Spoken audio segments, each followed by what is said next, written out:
Let's talk draft trades for the Broncos. Welcome on into the Broncos Breakdown by Chat Sports. Matthew Peterson here with 5 trade ideas for Sean Payton in Denver to either move up in the draft or, bear with me, move back in the draft. But first, let's kind of remind everyone what picks Denver has to work with. They have their first, as we all know, a third, a fourth, 3 fifth-round draft picks, and 2 sixth-round draft picks. They acquired some extra day 3 draft capital from trading Jerry Jeudy. Their second-round draft pick belongs to the New Orleans Saints for the Sean Payton trade, and they initially had 2/3, but they traded one away to move up in last year's draft to get Riley Moss. So that's how we got to where we are right now. Now, is Denver looking to trade up? That's kind of the first question, right? Or is this all just smoke that I'm making up? I mean, Sean Payton at the NFL owners meeting said on the contrary. He believes, I think that's realistic. I think it's realistic. What's hard to predict, though, is what's on the receiving end. So it's hard to predict what that cost is, and yet I certainly wouldn't say it's unrealistic. We'll pay close attention to it. So Sean Payton is coming out publicly, and he is not putting down the idea of Denver moving up in the draft. And Sean Payton, compared to other NFL coaches, is a lot more selective with his word choice when speaking to the media. For starters, he's not really huge on speaking to the media. But when he does, it's for a very specific reason. So I think there is a lot of truth to, if Sean Payton is saying it's realistic for us to move up, then I think he's looking to move up. May not result in a trade. He may not find a dance partner, but I think he's at least going to the dance. So let's jump into our first trade idea, starting with one that we actually broke down on the weekend edition of the show, which was Denver and Arizona making a trade where the Broncos go from 12 to 4 in exchange for a 2025 and 2026 first-round draft pick. ESPN had the same trade idea in their mock draft. We put out a video about it over the weekend where I went much more in-depth on this trade idea, but kind of keep it short and sweet for you guys. History says this will not work. And as an avid history lover, I am inclined to take history's side that when you give up multiple future first-round draft picks to move up in the draft to get a quarterback, it just doesn't work. Look at the history of this. Not going super well for the Panthers so far. The 49ers gave up 2 future firsts to get Trey Lance. Failure. The Rams gave up future picks to go get Jared Goff. I almost think it's not a failure because without Jared Goff, they couldn't have traded for Matthew Stafford. And then they couldn't have won a Super Bowl. So I guess it semi-worked, but is that really the goal, to move up to get JJ McCarthy to trade him for a veteran quarterback in 4 or 5 years? Probably not. Carson Wentz to the Eagles? Failure. RG3 to the Redskins? Failure. So right now it sounds great. And right now it sounds like there's no way JJ McCarthy could be that bad if we're giving up this much for him, and everyone's super high on him. Everyone was super high on these guys, everyone. Just remember that every single year, NFL fans have all their hardwares wiped, and they forget about all the players they loved in previous drafts that just didn't work out in the pros. So for me, I am not risking 3 first-round picks, the 12th overall pick, which will become the 4th overall pick, 2025 and 2026 first-round draft picks on a quarterback that has 482 career passes at Michigan. I mean, Joe Burrow in his last season at LSU had a little over 400 passes. To me, there's just not a big enough body of work to know whether or not JJ McCarthy is worthy of that type of haul, right? Could he be an NFL good quarterback? Maybe, yeah, possibly. I'm not going to put that down, but I don't think it's such a surefire thing that it's worthy giving up 2 future firsts when you already didn't have first-round picks the last 2 years. I think this is just one where you might have to just sit it out. Now, before we get to the other trade ideas, help us reach 21,100 subscribers as we march to 22K before the NFL draft. We're just 4 away. So 4 people watching that have not subscribed yet, please consider going ahead and doing so. Trade idea number 2. This time, we're going back in time. How about the Philadelphia Eagles at the 22nd overall pick up the phone and call Denver and jump 10 spots up to the Broncos' 12th overall pick. And in exchange for falling back 10 spots, Denver acquires the 50th overall pick, as Philadelphia has 2 second-round draft picks. I like the idea of the Broncos trading back potentially and acquiring a much-needed day 2 draft pick, because as things stand right now, they have 1 pick in the top 75, with the other one being, or the second pick being the 76th overall pick, so 2 in the top 100 altogether. That is bottom 5 in NFL draft capital. So who could Denver get at pick number 22 if they move back with the Philadelphia Eagles? There are still really good players at this spot, right? You could acquire maybe Jackson Powers-Johnson, the best center we have seen enter the draft in a few years out of Oregon. Byron Murphy, really good run stopper from Texas, who also has some pass rushing upside. Denver needs help on the defensive line. Quinyon Mitchell, a do-it-all DB that can play anywhere and is a huge playmaker. Terrion Arnold, a lockdown corner that would complement Pat Surtain beautifully. Or if you want to help the edge rusher unit out, Liatu Latu, a guy who had 13 sacks last year for the UCLA Bruins. That could be a really good quality get at pick 22. If I was selecting between these 5 guys here, I love Terrion Arnold a lot, but I think for Denver, getting a center would go a long way for whoever's playing quarterback in the future. Because I'm just not really ready to get in bed with Luke Wattenberg or Alex Forsythe just being somewhat handed the starting center role. Whereas you can go get, I think, a Pro Bowl caliber center in his rookie season even, in Jackson Powers-Johnson, and just lock down the offensive line with him, Garrett Bowles, Mike McGlinchey, Quinn Miners. Like, whoever's playing quarterback, they won't be stepping into a really tough spot to at least stay healthy and keep their jersey clean. So I like the idea of getting the best center on the board.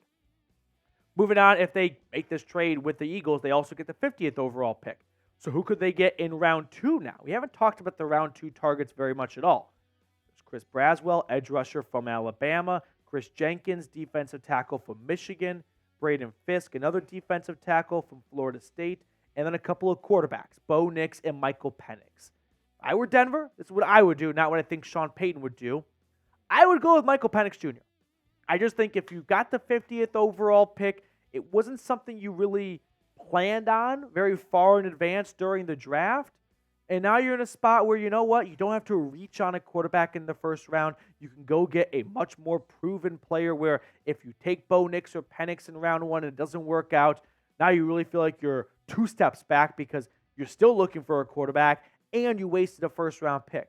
Where if you go get Jackson Powers-Johnson, he's going to be a much more likely sure thing, and now you've got at least one less hole to plug in the future. But I think Michael Penix Jr., personally, is the 3rd best quarterback in this draft class. I think people have forgotten what we actually watched in the fall, and this happens every single NFL offseason, where a couple of quarterbacks just have their stocks go up and down for no real good reason. Are we just going to act like Michael Penix did not put together an incredible season last year? And the only question mark we really had on him were the medicals, and coming out of the combine, there were no red flags on his medicals. So I would love to see Penix be the pick for Denver at pick 50 if he's still available. Now, today's show is sponsored by Game Time. Spring is here, which means we have some baseball to watch, along with playoff basketball soon, along with hockey, and you should not have to miss any of the action because of ticket prices. With Game Time, you can get killer last-minute deals and all-in prices for all the big events. Download the Game Time app today and use code CHATSPORTS for $20 off your first purchase, because there is nothing more frustrating than spending time searching for the best ticket prices, which is why you should give Game Time a shot, because they have flash deals, zone deals, and the lowest price guarantee. It's the place to find last-minute seats. Download the Game Time app, create an account, and use code CHATSPORTS for $20 off your first purchase. Terms apply. Again, create an account and redeem code CHAT Sports for $20 off. Download Game Time today. Last minute tickets, lowest price guaranteed. I put all that information in the comments and description of today's video. Moving on to trade idea number 3. The Broncos and the Falcons make a trade where Denver goes from 12 to 8 And the Falcons, in exchange for falling back 4 spots, they pick up one of Denver's 3 fifth-round draft picks and a future third-round draft pick, which by the NFL trade value chart, this one checks out. This is a trade where the mock drafters got it wrong. We're just like last year. Everyone said Will Levis is going to go top 10. And then he didn't go round 1 altogether. Mel Kiper's final mock draft, I think, had him going 4th overall. They all got it wrong. It happens. It's a very difficult job to be an NFL mock drafter. You have to predict what 32 people are going to do without knowing what's going to happen in front of them. And every single pick that happens, the deck of cards changes entirely, and everyone gets a brand new hand. I'm not saying that the mock drafters are dumb, but they get it wrong. They're going to get it wrong this year. They're going to get it wrong next year. It happens. It's a tough business. So in this trade, this is one where the mock drafters get it wrong. In my mock draft, I've got Caleb Williams going 1st overall. I think Jaden Daniels to the Commanders has a lot of smoke behind it, so why not put him 2nd? Drake May 3rd to the Patriots. The Cardinals just do the smart thing, which is stay put and take Marvin Harrison at number 4 for Kyler Murray. Malik Neighbors is Justin Herbert's new toy to throw to with Mike Williams and Keenan Allen gone. Roma Dunze, he goes to the Giants at 6. And then the Titans take Joe Alt, the offensive tackle from Notre Dame. And now you've got the Falcons on the clock at number 8, where they don't need a quarterback. They've got Kirk Cousins. JJ McCarthy is still available. And they decide, let's acquire some extra draft capital and move back just 4 spots. Maybe even still get the guy we were going to get at 8 at number 12 and pick up a future 3rd in the process. A win-win for me. And now Denver can move up and get JJ McCarthy most likely. And it's not going to cost them 2 future firsts. Now, of course, this entire trade is dependent on teams 4 through 7 not going JJ McCarthy. Whether that's the Vikings trading up, which, hey, that's very, very plausible and feasible that Minnesota trades up, but maybe they ultimately decide we want to stay put. We want to go get quarterback at number 11, and we hope JJ McCarthy's there. If not, we can go get Bo Nix or Michael Penix, and then we can go get a best player in the 23rd overall spot. So, what direction do you want to trade? Do you want to go up or do you want to go down? Personally, I think for the Broncos, they should be looking to trade down, right? They should be looking to trade back so they can acquire more day 2 draft capital, which they desperately need because this team is not just a quarterback away. Trade idea number 4. Big trade back this time. I've got the Broncos and the Lions making a deal where Detroit goes from 29 to 12. And in exchange for Denver falling back all those spots, they pick up the Lions' 2nd and 3rd round pick. But this is actually a little bit too sweet of a deal. So toss the 5th rounders over to Detroit to kind of balance it out a little bit. So now the Broncos have an additional 3rd round pick. They swap first, and they pick up a 2nd round pick to go along with it. So who could Denver be targeting at pick 29 if their goal is let's get as many picks as possible? We got Texas wide receiver A.D. Mitchell, Jerzon Johnny Newton, defensive tackle from Illinois, Kool-Aid McKinstry, the guy who replaced Patrick Surtain. What if he comes to Denver and the two just reunite again? Cornerback Nate Wiggins out of Clemson, a really fast and lengthy corner with great athletic traits at that position. And then Chop Robinson, who is an awesome track star. Not so sure about the production element, though. I'm not really high on the Penn State edge rusher. Of these 5 guys, I would go with Jerzon Johnny Newton. I just think defensive line is such a big need for this Broncos team. They were one of the worst, if not the worst, run-stopping unit in the NFL last year, and Newton can come in and provide a huge boost at that position while also helping you get after the quarterback, which is also a sneaky need for this Broncos defense. I mean, you look at Newton's stats last year for the Fighting Illini, he had 7.5 sacks, 8.5 tackles for loss. You just don't find that type of production from the interior defensive line every year in the draft. He is not this year's Ndamukong Suh. He is not this year's Christian Wilkins. But I still think he would be a really good pick, especially this late in round 1. And then you just factor in that Denver's run defense was awful last year, so they need help on the defensive line. And you sprinkle in the added bonus of not only is he going to be a good interior defensive lineman at stopping the run, but he can also help in the pass rush department, which I think Nick Bonito, Jonathan Cooper, and Baron Browning would be very happy to have some assistance in that area. So for Denver, you could really have a three-headed attack on defense, right? Newton from the middle. You got Zach Allen in between Newton and your outside linebackers. You're sending three guys from three different positions. That could be a nightmare for opposing offensive line coaches. Moving on to trade idea number 5. We went up and down 4 times before this one. Now I want to do a player trade idea. What about Garrett Bowles to the Packers? Since they just moved on from David Bakhtiari, and they've got something going right now with Jordan Love they want to maximize in. So in exchange for giving up Garrett Bowles to Green Bay, the Broncos go from the 76th third-round pick, the 76th overall pick in round 3, up to pick 58 in round 2. Now, it's tough to gauge what Garrett Bowles' trade value would be. He's got 1 year left on his contract. It's a big number. So depending on how much of that contract Denver eats, that will definitely play a factor into what kind of draft capital they could get in return. But if they eat maybe half of his salary, they could find themselves in round 2. So who could they go get? Well, if they just moved down from Garrett Bowles and they're still picking at number 12, what about just resetting at left tackle? Just go get Olu Fashanu, the second best offensive lineman in this draft after Joe Alt. And now you've got yourself with a very good left tackle in my eyes for 1/20th, 1/16th, whatever the cost of what you were paying Garrett Bowles. And you really reset the age factor. And in addition to that, you pick up a second-round pick from the Green Bay Packers, and now you've got 2 picks in rounds 1 and round 2, and you go get a really good player in Fashanu that sure may not be a sexy pick at number 12, but it's the safe pick.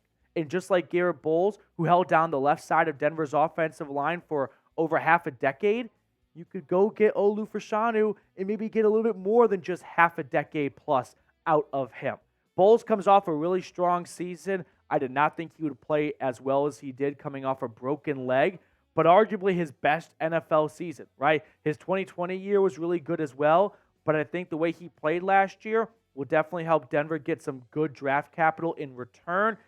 We've seen players go for a lot, and we've seen players go for a little this offseason. It's truly all over the board, but I think a second and third round pick swap with the Packers, both sides come away happy. Green Bay was not going to find a player as good as Garrett Bowles with that 50th or so overall pick in the draft, and Denver moves into round 2 where they really need some help in resetting the clock a little bit at certain positions.